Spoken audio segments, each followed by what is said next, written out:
Ano ang ginawa ng ulol na yon? Subornation of perjury. That is a crime. Tingnan mo sa revised penal code.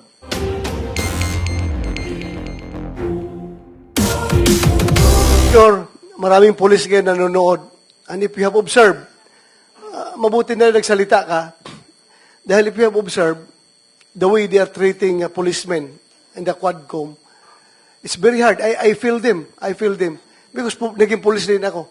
Kapag sasabihan ka lang, answer yes or no. You can only answer yes or no. You're not allowed to explain yourself. So, para bang you are being deprived. You are being deprived of your right to explain yourself.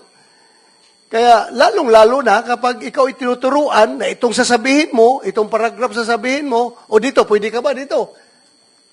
So, that's very inappropriate and it's very irregular for a lawmaker making an investigation in aid of legislation to make that kind of approach to a resource person na parang pinipilit na itong sabihin mo, iko-coach ka, ito, pwede ka ba dito? Para ang lumalabas na meron talaga silang preconceived na goal na kung anong dapat lang mahit dito, kaya ginaguide yung magiging statement mo. Am I correct?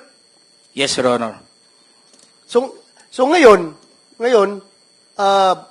Mr. Chairman, kung nakikinig yun ang Philippine National Police, lalong-lalo na yung liderato ng Philippine National Police, I don't know what's his reaction with the statement of Grijaldo, because Colonel Grijaldo is just, I congratulate him for being so courageous enough to speak up for the truth in behalf of all the policemen na parang winawalang hiya sa mga tao na dapat hindi magwalang hiya sa inyo. Kung nakikinig yun ang Chief PNP,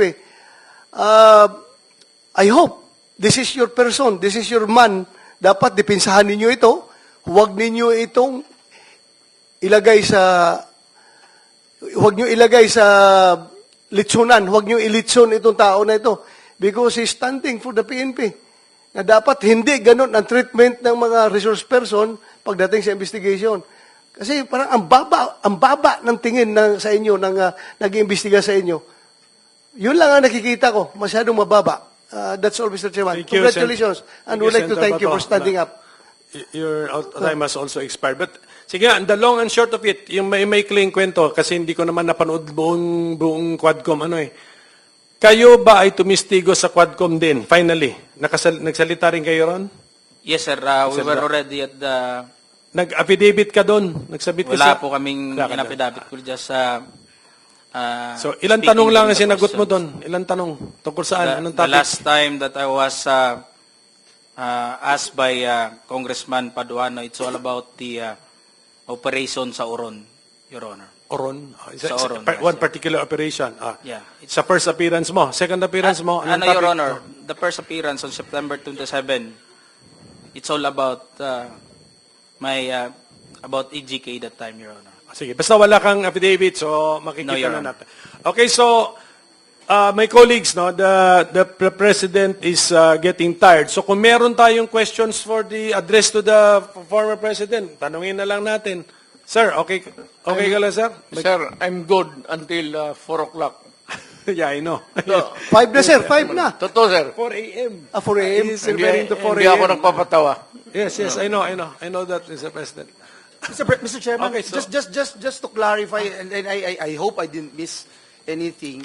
When Colonel Grijaldo made mention about him being asked to lie and being asked to be influenced by a legislator, he is by himself, Mr. President. Can you answer the There's question? no one in the room who can Witness. actually... Sino daw naka-witness ng exchange Is na there yon? anyone, sir? At present the time, the two lawyers of Colonel Garma, they were on the right side of at the back that time, Your Honor, because it was discussed in the table on this place, and it was shown to them also. It can be seen by the two lawyers, because we are only 5 in the room, Your Honor.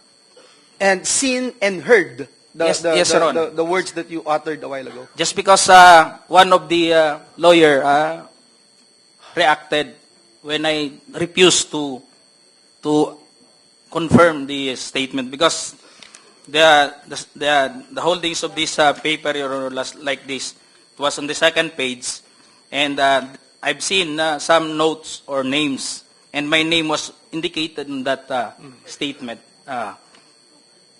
So when I rejected, or I don't want to say rejected, parang nag-explain na ako na hindi ko kayang i-confirm yung statement na yun.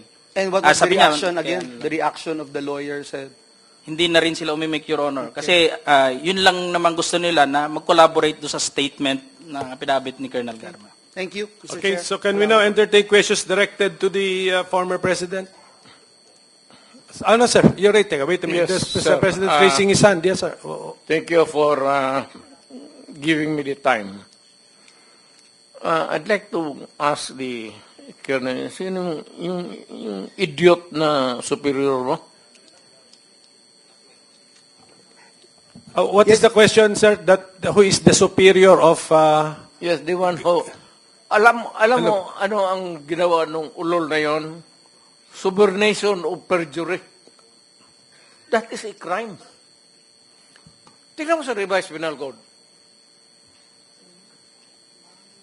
Subornation... Okay po. I think you already stated it, Colonel Grijaldo. Nasagot na po niya, Mr. President. Nasa testimony na po niya. Sige po, can we now proceed? Who has questions for the former President? Mr. Chair, I'd like to make it clear na yung ginawa ng idioto na opisyal mo o classmate mo, Sir, it's not officer, congressman. Congressman ang nagsabi sa kanya. Ganun, congressman. yung idioto na congressman, subornation o perjury yan. He was suggesting, the mere suggestion of what he wants you to do is already a crime. Under the revised penal code, yung inuudyok mo yung tao na mag-execute ng affidavit falsely or making a false narrative, subornation of perjury. Yes, that's a crime under the Yes. revised penal code. Yes, sir. Thank you. Sige sir, because we are operating under time constraints. So sabi ko kanina hanggang 3 o'clock lang tayo. But sige, but can we- Gusto ko lang habulin yung classmate mo. Yung congressman. Parang papailan ko ng kaso. Total, hindi ko na kailangan yung affidavit mo. Your narrative here is under oath. Hindi ko na kailangan yung affidavit mo.